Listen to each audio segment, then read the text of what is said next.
இரு வீட்டார் சார்பிலும் உங்கள் அனைவரையும் இந்த திருமணத்திற்கு அழைப்பில் மிக்க மகிழ்ச்சி அடைகின்றேன். எவருடைய பெற்றோர்களுடைய கல்யாணத்தையும் குழந்தைகள் பார்த்திருக்க முடியாது. குழந்தைகளை பார்க்க வைக்கின்ற வாய்ப்பு தான் இந்த திருமணமே நடக்கின்றது. நான் வாழ்த்து போகின்றது 80 வயதாகிற சொக்கலிங்கம் 60 வருடம் அனுபவத்தை உங்களிடம் பகிர்ந்து கொள்கிறேன். 2 நிமிடங்கள் உங்கள் கவனம் எனக்கு வேண்டும். இவர்கள் 2 பேரும், இவர் என் சகோதரர், என் சகோதரி ராஜேஸ்வரி என்பவள் என்னுடைய அக்கா. பேரளவில் எனக்கு ராஜேஸ்வரி அக்கா. அவர்கள் தான் என்னை அடித்து படிக்க வைத்தார்கள். ராஜேஸ்வரியில் ஐக்கியமாகிவிட்டேன். இப்பொழுது இவர் 60வது அனன்யா பார்த்து ரசித்துக் கொண்டிருக்கின்றார். நான் ஒன்றை சொல்லுகின்றேன், இவர்களுடைய 80வது திருமண விழாவை இவர்கள் பேர குழந்தைகள் நடத்துவார்கள். இவர்களுடைய 100வது திருமணத்தை கொல்லிப்பேத்தி நடத்த வேண்டும். அந்த திருவிழாவிலையும் சொக்கலிங்கம் வந்து வாழ்த்து சொல்ல வேண்டும் என்று நினைக்கின்றேன். இங்க இருக்கின்ற அனைத்து சுவாமிகளும் வாழ்த்து சொல்வதற்கு என்ன வருது தெரியுமா? இருமணம் ஒரு மனமாக கலப்பதுதான் திருமணம். திருமணம் என்று ஆன பிறகு இடைவெளியில் ஒரு இதுவே இருக்கக்கூடாது. திருமணம் ஆன பிறகு கணவன் மனைவியாக வாழ்க்கையை தொடங்கியவர்கள் இப்படி அவர்கள் காதலர்களாக மாறிவிட்டார்கள். அவர்கள் நண்பர்களாக வாழும் பொழுது சர்மா ஒய்ஃபும் அவர்கள் இருவரும் நண்பர்களாக வாழ்கின்றார்கள். அதே மாதிரி நானும் டாக்டர் செந்தாமரையும் வாழ்ந்து கொண்டிருக்கின்றோம். திருமணமான கணவன் மனைவி காதலர்களாக மாறி வாழ்நாள் முழுவதும் நண்பர்களாக மாறிவிட்டால் அவர்கள் எந்த சக்தியும் அளிக்காது. அதற்காக நான் ஒன்றே சொல்ல விரும்புகின்றேன் உங்களிடம். நாம் அனைவருமே இந்த இதயம் 100 வருடம் இயங்க வேண்டும். கோபாலகிருஷ்ணன், இதயம் 100 வருடம் இயங்க வேண்டும் என்றால் சுவாமிகளை ஒரு கேள்வி கேட்கின்றேன். அந்த இதயத்திற்கு நீங்கள் என்ன செய்தால் போதும் நினைக்கிறீங்க? சொல்லுங்க பார்க்கலாம். சர்மாக்கு தெரியும், அவர் சொல்லக்கூடாது. எது இருந்தால் இதயம் 100 வருடம் இயங்கும். இங்கு இருப்பவர்கள் அனைவரும் 100 வருடம் சொக்கலிங்கத்திடம் உறவினர்களாக இருக்க வேண்டுமே தவிர என் நோயாளிகளாக வர வேண்டாம் என்பதற்காகத்தான் சொல்லுகின்றேன். எது இதயம் உங்களை கேட்க நினைக்கிறீங்க? ஒன்று சொல்லுங்க பார்க்கலாம். அன்பு. வெகு கையை தட்டுங்கள். அன்பு கேட்கும். இதயம் கேட்பது ஒன்றே மகிழ்ச்சி மட்டும். நீ மகிழ்ச்சியுடன் இருந்தால் சொக்கலிங்கத்திற்கு வேலையே இல்லை என்று வருத்தப்படுத்துகின்றேன். மகிழ்ச்சி என்பது கொடுப்பதில் மட்டும்தான் மகிழ்ச்சி. நம்மிடம் இருக்கின்ற அறிவு, நேரம், உழைப்பு, பணமாக இவர்கள் அனைவரும் கொடுத்து கொண்டே இருக்கும்பொழுது மகிழ்ச்சி என்பது குறையவே குறையாது. அதைவிட மகிழ்ச்சி கொடுப்பதில் மகிழ்ச்சி என்றால் அதைவிட பல மடங்கு மகிழ்ச்சி எதுவாக இருக்கும்னு நினைக்கிறீங்க? சுவாமிகளை கேட்கின்றேன். அதைவிட மிக்க மகிழ்ச்சி எதுவாக இருக்கும்? கொடுப்பதில் மகிழ்ச்சி. அதைவிட பல மடங்கு மகிழ்ச்சி. கரெக்டா சொன்னீங்கன்னா உங்களுக்கு நான் 1000 ரூபாய் பிரைஸே கொடுக்குறேன். சர்மாஜி பார்க்கிற பாருங்க. ராஜேஸ்வரி, கொடுப்பதில் மகிழ்ச்சி இருக்கும் பொழுது அதை விட பல மடங்கு மகிழ்ச்சி. விட்டு கொடுப்பதில் மகிழ்ச்சி என்று உணர வேண்டாம். விட்டு கொடுக்கின்ற பக்குவம் ஒருத்தவர் வைத்துக் கொண்டால் எந்த உறவுகளையும் பிரிக்க முடியாது. நான் வைத்துக் கொள்ளுங்கள். அதற்காக தான் சொல்றேன். ஒரு சின்ன கேள்வி, 3 ஊக்கள் சொல்றேன், கூடவே சொல்றீங்களா? இந்த உயிரினும் தெய்வம் உடல் எனும் ஆலயத்தில் மட்டும்தான் இயங்க முடியும். அது 3 ஊக்களா சொல்லியிருக்கேன்.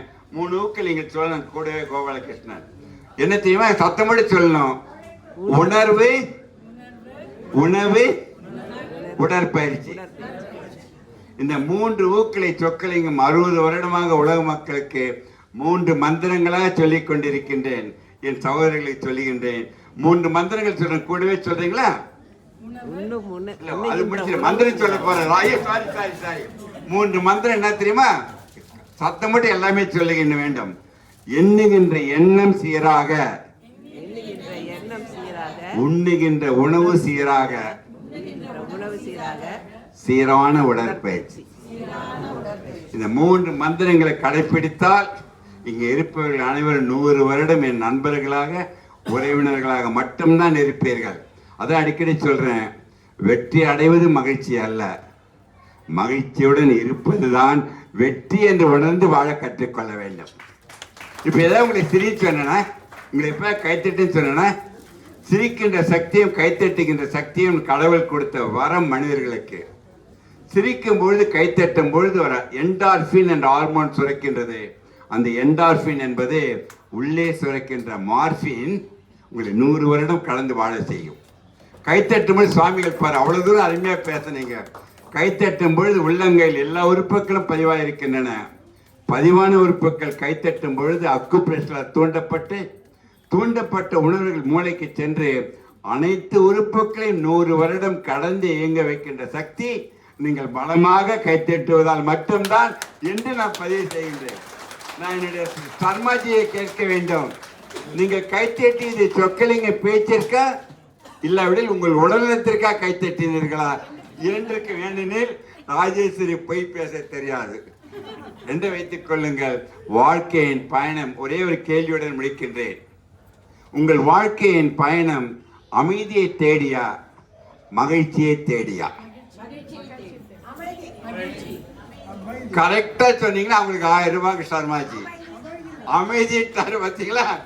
தூங்கணுமெல்லாம் எழுந்துட்டாங்க. 1000 ரூபாய் சொன்ன உடனே யாரும் தூங்கல. கொஞ்சம் வைத்துக் கொள்ளுங்கள். வாழ்க்கையின் பயணம் அமைதியோ மகிழ்ச்சியோ தேடி செல்வதல்ல. வாழ்க்கையின் பயணமே அமைதியுடன் மகிழ்ச்சியுடன் செல்ல வேண்டும் என்பதற்காக கருத்து. So you are traveling your life with happiness, not in search of happiness. So கடைசியாக ஒன்று கேட்டு விடைபெறுகின்றேன். சாப்பிடும்போது நன்றாக சாப்பிடுங்கள், வேண்டும் பொழுது மட்டும் சாப்பிடுங்கள். சாப்பிட்ட பிறகு பசி என்ற உணர்வு இருந்தால் உங்களை எந்த சக்தியும் அழிக்காது. அதாவது அடிக்கடி சொல்றேன், தயவு செய்து ஆயிலை குறைத்து கொண்டு உங்கள் ஆயிலை கூட்டிக் கொண்டே இருக்க வேண்டும் என்று கேட்டுக்கொள்கிறேன். அதை விட ஒன்றென்று சொல்லி முடிக்கின்றேன். எத்தனை இதயம் மனிதர்களுக்கு கடவுள் கொடுத்திருக்கின்றார் சொல்லுங்க பார்க்கலாம். குருஜிகள் எத்தனை இதயம்? 1ன்றீங்கல்ல, 2ன்றீங்க, 3. ஒருத்தர் அங்கிட்ட எனக்கு 3 பொண்டாட்டின்னு சொன்னாங்க ஐயா. ஆனா இங்க அங்க யாரும் இருக்க மாட்டாங்க. ஒவ்வொரு மனிதனுக்கும் கிடைத்திருப்பது 3 இதயங்கள். ஒன்று நீங்கள் சொல்லுகின்ற இதயம், 2 காலில் இருக்கின்ற இதயங்கள் பெரிஃபரல் ஹார்ட், காஃப் மசில்ஸ். அந்த காஃப் மசிலை நீங்கள் இயக்கிக் கொண்டிருக்கும் பொழுதுதான் காலில் இருக்கின்ற ரத்தம் பம்ப் பண்ணி இதயத்திற்கு போகும். அப்போதான் அவங்க இதமாக இயங்கும். Human beings are meant to be kinetic. You are walking or jogging, cycling, anything you must be moving. ஞாபகத்துக் கொள்ளுங்கள். இன்றும் நான் 8வது மாடியில் இதயத்திற்கு தலைவராக இருக்கின்றேன். இந்த 8 மாடி சொல்வதற்கு 80 வயதாகின்ற சொக்கலிங்கம் ஒரு முறை கூட லிப்டை பயன்படுத்தியது கிடையாது. உடனே புதுசா லிப்ட் வந்தான் ராஜேஸ்வரி, சரவணன் சார் லிப்ட்ல வாங்கலன்னா, ஏன்பா தொந்தரவு பண்ற, லிப்ட்ல வாங்க சார், மேல சீக்கிரம் போயிடலாமே. அதுன்னு நான் மேல போனா இப்படி சிரிக்கின்றீர்கள். எந்த நிலையிலும் நீங்கள் சிரிப்பை விடக்கூடாது. புறக்கீரை சாப்பிடும் பொழுது யாரா பார்த்திருப்பீங்களா? ஐயர் புறக்கீரை என்ன பண்ணுவீங்க? இன்னைக்கு பக்கத்துல இருந்தீங்கன்னா தலையில் தட்டினால் அவர்கள் இறந்து விடுவார்கள். குனியை வைத்து முதுகில் தட்ட வேண்டும். புறக்கீரை ஒரு வசனம் சொல்லுவாங்க, என்ன சொல்லுவாங்க? கோபாலகிருஷ்ணன் ஒரு வசனம் சொல்லுவாங்க, என்ன சொல்லுவாங்க? யாரும் நினைக்கிற ஐயா பார்த்தீங்களா? எவரும் உங்களை நினைக்கவில்லை ஐயா, நீங்கள் எவரும் நினைத்து சாப்பிடும்போது பொறையேறிவிடும். அதனால சாப்பாட்டில் மட்டும், அதுவும் 80-90 வயதுல ஆனால் பொறையேறக்கூடாது. அதற்காக சொல்றீங்க, ப்ளீஸ் அவாய்ட் அரே ஒரே கரி டு கெட் பரீடு சொல்றேன். அதற்காக சொல்றேன். கடைசியாக இந்த மைக் யாராவது பிடிக்க முடியுமா? பாரு, கல்யாணம் மாப்பிள்ளையே பிடிக்கிறார் பத்தி. எனக்கு இதை விட ஒரு ஆனா இளமை ஆகிக்கொண்டே இருக்கின்றது.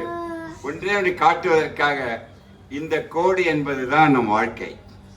வாழ்க்கை என்பது நம் கையில். நம்பிக்கையில், தன்னம்பிக்கையில், மூட நம்பிக்கையற்று மனிதன் அமைதியாக இருப்பது கருவறையிலும் கல்லறையிலும். இடையில் இருக்கின்ற கோட்டில் அமைதியை இழக்கும்போது தன்னை இழக்கின்றான்.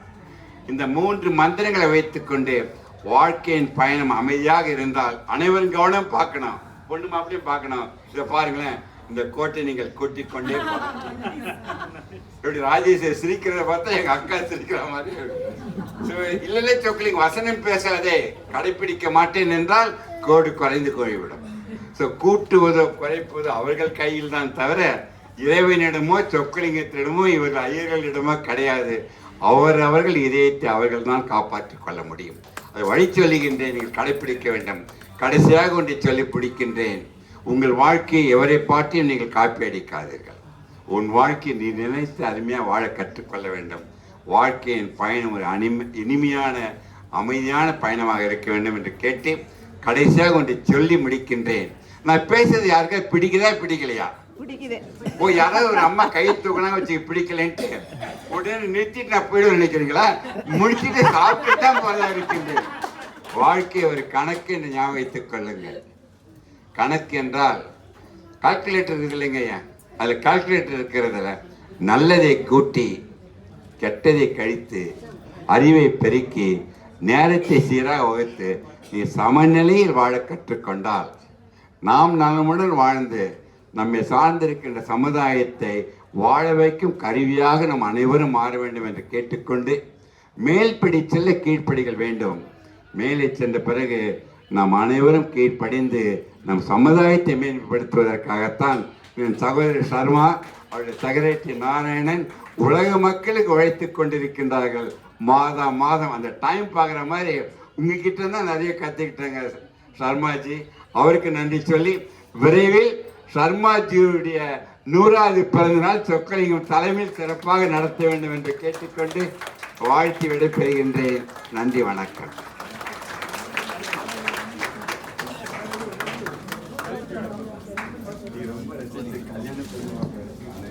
ரொம்ப அருமையான நமக்கு சொல்லிக் கொடுத்துருக்காரு சொக்கலிங்கம் గారు. ரொம்ப நன்றி.